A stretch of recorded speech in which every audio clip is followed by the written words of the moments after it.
Difference से आपको एक प्रॉब्लम जरूर देखने को मिलेगा मेरे दोस्तों, सो बहुत ही ज़्यादा इम्पोर्टेंट है।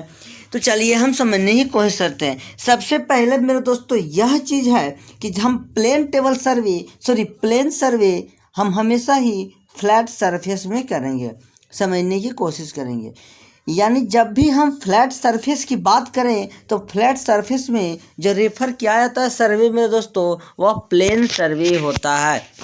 अगर बात करें कि फ्लैट सरफेस के अलावा, फ्लैट सरफेस के मतलब होता है समतल एक बराबर लेवल, जिसका एक लेवल में हो, हॉरिजॉन्टल लेवल एक लेवल में हो, उसको बोलते हैं फ्लैट सरफेस मेरे दोस्तों। तो उस सरफेस में हम हमेशा प्लेन सर्वे करेंगे। उसके बाद आता है जियोडेटिक सर्वे। जियोडेटिक सर्वे मेरे दोस्तों हम जहाँ जो एरिया अंडुलेटिंग एरिया है, कहने का मतलब जिस एरिया के लेयर हॉरिजॉन्टल लेयर इक्वल नहीं है, उस लेयर में यानी उस स्थिति में हम जियोडेटिक सर्वे करेंगे। ठीक है मेरे दोस्तों। और एक और पॉइंट आता है, ये तो आपसे पूछे चाहे नहीं पूछे, लेकिन ये हमेशा ही पूछता है मेरे दोस्तों कि कौन से सर्वे में कर्वेचर और इफेक्ट ऑफ कर्वेचर को कंसीडर किया जाता है और कौन से सर्वे में इफेक्ट ऑफ कर्वेचर को कंसीडर नहीं किया जाता है मेरे दोस्तों। तो समझने की कोशिश करेंगे मेरे भाई। इफेक्ट ऑफ कर्वेचर जो कंसीडर किया जाता है वह जियोडेटिक सर्वे में किया जाता है और नहीं किया जाता है वह मेरे दोस्तों समझने की कोशिश करें। इफेक्ट ऑफ कर्वेचर जियोडेटिक सर्वे में कंसीडर किया जाता है और नहीं किया जाता है वह प्लेन सर्वे के अंतर्गत नहीं किया जाता है। Repeat again my dear student कि प्लेन सर्वे में हम इफेक्ट ऑफ कर्वेचर को नहीं देखते हैं और जियोडेटिक सर्वे में देखते हैं। क्या होता है इफेक्ट ऑफ कर्वेचर, आगे हम समझते हैं। तो मेरे भाई अगला डिफरेंट हम जानने की कोशिश करते हैं। अगला डिफरेंट है, यहाँ पर ये समझने की कोशिश करिएगा आप लोग। यहाँ पर मेरे दोस्तों आपको प्लेन टेबल सर्वे में दो प्लम लाइन ए और बी दिख रहे होंगे। जब भी आप प्लेन सर्वे यानी फ्लैट सरफेस को जब भी आप सर्वे करेंगे, प्लेन सर्वे फ्लैट सरफेस में करेंगे, तो हमेशा ही दोनों प्लम लाइन कभी भी एक दूसरा को इंटरसेक्ट नहीं करेंगे, वह हमेशा ही पैरेलल लाइन में होंगे। लेकिन अगर बात करें हम जियोडेटिक सर्वे में तो दो प्लम लाइन हमेशा ही अर्थ के सेंटर पर जाकर इंटरसेक्ट करेंगे। अगला हम समझने की कोशिश करते हैं कि जब भी हम प्लेन टेबल सर्वे का यूज करेंगे मेरे दोस्तों तो स्मॉल एरिया में करेंगे और जियोडेटिक सर्वे को लार्ज एरिया में करेंगे, क्योंकि प्लेन सर्वे है यानी कि फ्लैट सरफेस बहुत ही कम देखने को मिलते हैं मेरे दोस्तों। ऐसे बिहार की क्या पूरे भारत की ऐसी कहीं भी अर्थ नहीं है जो फ्लैट हो बहुत लंबे डिस्टेंस तक। तो इसलिए हम जब भी आपसे पूछे स्मॉल एरिया के लिए कौन सा सर्वे प्रेफर किया जाता है मेरे दोस्तों, तो प्लेन सर्वे प्रेफर किया जाता है। अगर बात करें हम जियोडेटिक सर्वे का तो लार्ज एरिया के लिए प्रेफर किया जाता है। आगे हम समझने की कोशिश करते हैं। द प्लम लाइन पैरेलल, ये तो हो गया मेरे दोस्तों समझने की कोशिश है। नेक्स्ट पॉइंट ये भी आपसे पूछता है मेरे दोस्तों कि प्लेन सर्वे में, ठीक है प्लेन सर्वे स्मॉल एरिया के लिए होता है, तो कितना एरिया के लिमिटेशन तो है ना। स्मॉल एरिया मतलब बहुत छोटा भी होता है और थोड़ा सा बड़ा भी होता है। तो मेरे दोस्तों प्लेन सर्वे हमेशा ही प्रेफर किया जाता है 250 से 260 किलोमीटर एरिया तक, और वहीं जियोडेटिक की बात करें तो 260 किलोमीटर से मोर देन। आपको 260 जनरली नहीं देखने को मिलते मेरे दोस्तों, 250 ही देखने को मिलते हैं। ठीक, आगे समझने को। अगर हम बात करें आर्क लेंथ के बीच डिफरेंस कितना होता है तो 80.5 किलोमीटर का डिफरेंस होता है आर्क लेंथ के बीच, और सबटेंडेड क्रोड के बीच अर्थ सरफेस 1.52 सेंटीमीटर का होता है। यह बहुत ही ज़्यादा इम्पोर्टेंट है मेरे दोस्तों। यहाँ पर फिगर में दिख रहा होगा आपको कि ए बी एक लेंथ है जिसका आर्क है मेरे दोस्तों, यानी कि जो कि ए बी का लेंथ 18.5 किलोमीटर है मेरे दोस्तों। ठीक, वहीं अगर बात करें हम तो इफेक्ट ऑफ कर्वेचर 1.52 सेंटीमीटर देखने को मिलता है, और यह आपसे एग्जाम में भी पूछता है। आगे समझिएगा, ये जो अब पॉइंट आगे चल रहा है मेरे दोस्तों कि sum of the angle of plane triangle and spherical triangle के बीच डिफरेंट कितना होता है 1 मिनट का। जो यह पॉइंट चल रहा है बहुत ही इम्पोर्टेंट पॉइंट है कि plane triangle, angle of plane triangle and spherical triangle के बीच का डिफरेंट 1 सेकंड देखने को मिलता है। ये बहुत ही ज़्यादा इंपॉर्टेंट है मेरे दोस्तों। For triangle of earth surface having area, और इसके साथ साथ ट्रायंगल अर्थ सरफेस जो है मेरा हम लोगों का जो अर्थ सरफेस है उसका जो ट्रायंगल एरिया है वो 195.5 किलोमीटर है। अब हम समझने की कोशिश करते हैं सबसे पहले कि सर्वे का क्लासिफिकेशन। ठीक, तो सर्वे का जो क्लासिफिकेशन किया गया बहुत तरह के बेसिस पे किया गया है मेरे दोस्तों। हम एक एक करके सभी बेसिस के अकॉर्डिंग टाइप्स ऑफ सर्वे जानने की कोशिश करेंगे। तो जिसमें सबसे पहला टाइप्स है मेरे दोस्तों क्लासिफिकेशन बेस्ड ऑन पर्पस, और पर्पस में फर्स्ट पॉइंट है लैंड सर्वे, और दिख रहा है आपको स्टार मार्क्स किया हुआ है तो ये ज़्यादा ही इम्पोर्टेंट होगा। ठीक, लैंड सर्वे में हम जो करेंगे मेरे दोस्तों वो टोपोग्राफिकल सर्वे। आपसे कहीं भी एग्जाम में, कॉम्पिटिटिव एग्जाम में ये सब नहीं पूछेगा टाइप्स कौन सा है, बस पॉइंट पूछेगा। लेकिन सेमेस्टर वालों के लिए फुल डिटेल जानना बहुत ही ज़रूरी है मेरे दोस्तों। तो मैं तो अकॉर्डिंग सेमेस्टर और एक कॉम्पिटिटिव एग्जाम दोनों के अकॉर्डिंग क्लास लेता हूँ तो मुझे बताना पड़ता है।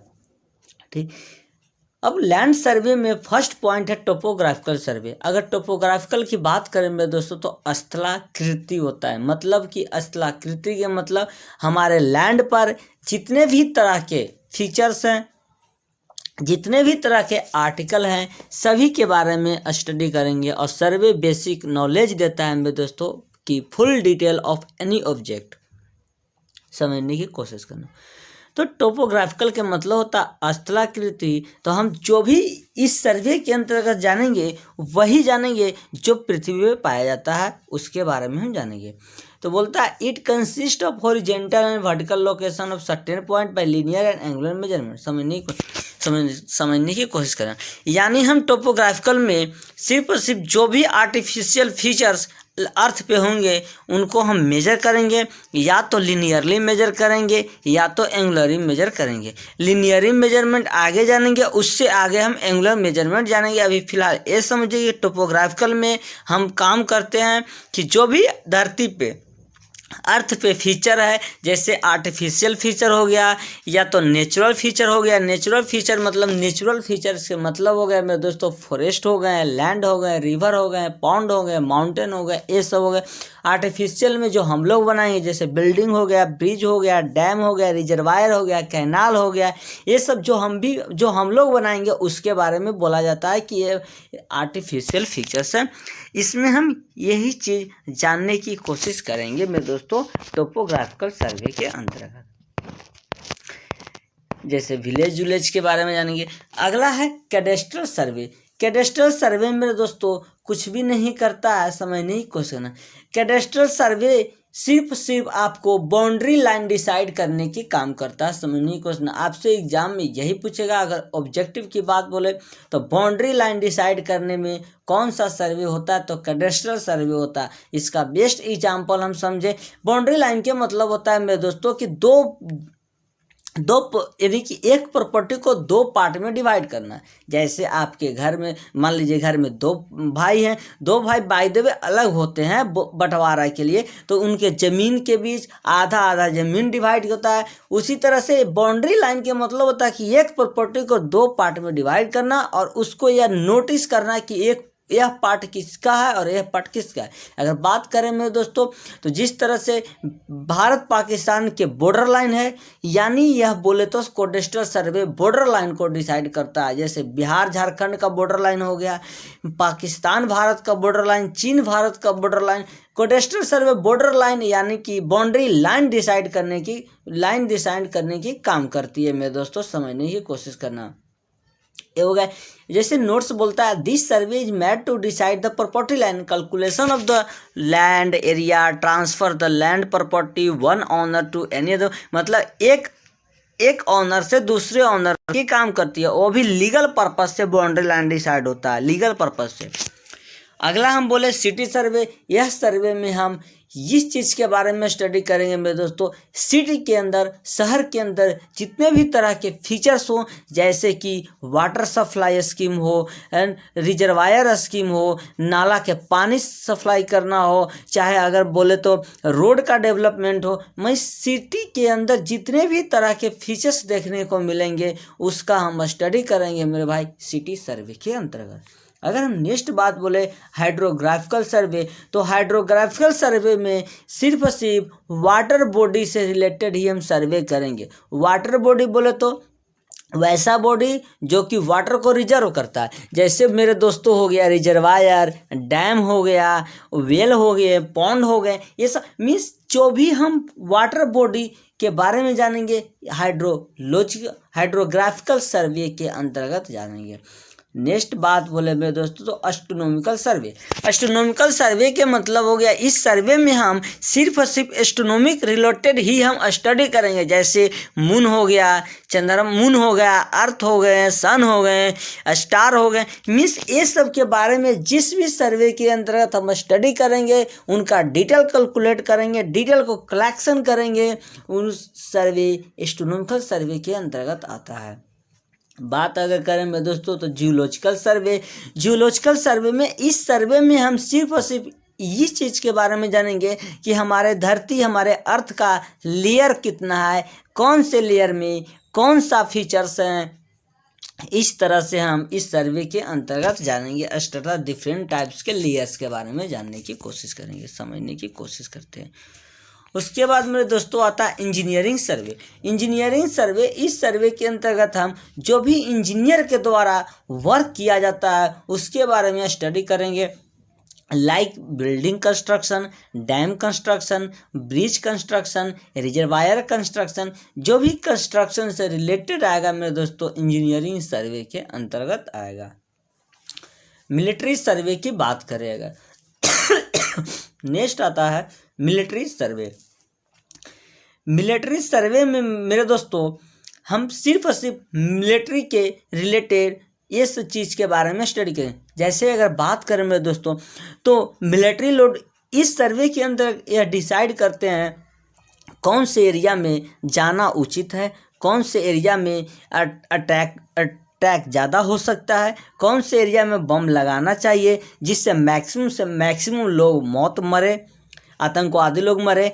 चाहे मिलिट्री लोग इसी सर्वे के अकॉर्डिंग अपना डायरेक्शन को तय करते हैं कि कहाँ पर बमबारी किया जाए, कहाँ पर आतंकवादी ज़्यादा है, कहाँ पर जाए कि उचित है, जाए तो लौट किया। यानी मिलिट्री के अंतर्गत सभी के सभी the study conduct before the any military operation, कोई भी मिलिट्री ऑपरेशन करना इस सर्वे के अंतर्गत करेंगे। बात अगर करें मेरे भाई तो माइनिंग सर्वे। माइनिंग सर्वे में, इस सर्वे में सिर्फ और सिर्फ हम माइनिंग रिलेटेड ऑपरेशन के बारे में जानेंगे। माइनिंग रिलेटेड ऑपरेशन क्या है हम इस समझने की कोशिश करते हैं। जैसे आप खनन के बारे में, कोयला का खनन पढ़े हैं, पेट्रोलियम का खनन जानते हैं, वे मतलब ऐसे जो कि धरती के अर्थ के नीचे दबा हो वह अर्थ के नीचे से निकालना है मेरे दोस्तों। पेट्रोलियम हो गया, कोयला हो गया, बहुत सारा ऐसे पेट्रोलियम पदार्थ है, क्रूड ऑयल है, उनको निकालना है मेरे दोस्तों। तो हम जिस सर्वे के अंतर्गत हम जानेंगे कैसे निकाले, डाटा कैसे कैलकुलेट करें, वह माइनिंग सर्वे के अंतर्गत आता है मेरे दोस्तों। सपोज दैट अगर आप पहले से प्लानिंग नहीं किया है, पहले से आप जानते नहीं है वहाँ के सॉइल कैसा है, ये तो जब भी कोयला का खनन होता है मेरे दोस्तों, माइनिंग होता है, तो देखते हैं धरती के अंदर बहुत सारे लेबर फोर्स चल जाते हैं मेरे दोस्तों। अगर बढ़िया अच्छा से स्टडी नहीं किया जाए तो पता चला कि जो अर्थ का लेयर है, जो माटी है, सभी के सभी गिर गए, सॉइल सभी के सभी गिर गए, और जो भी लेबर थे सभी के सभी लेबर दब कर मौत के घाट हो गए मेरे दोस्तों। तो नुकसान कितना का होगा। इसीलिए जो भी माइनिंग से रिलेटेड हम स्टडी करेंगे वह माइनिंग सर्वे के अंतर्गत होता है मेरे दोस्तों। चलिए मेरे भाई, थैंक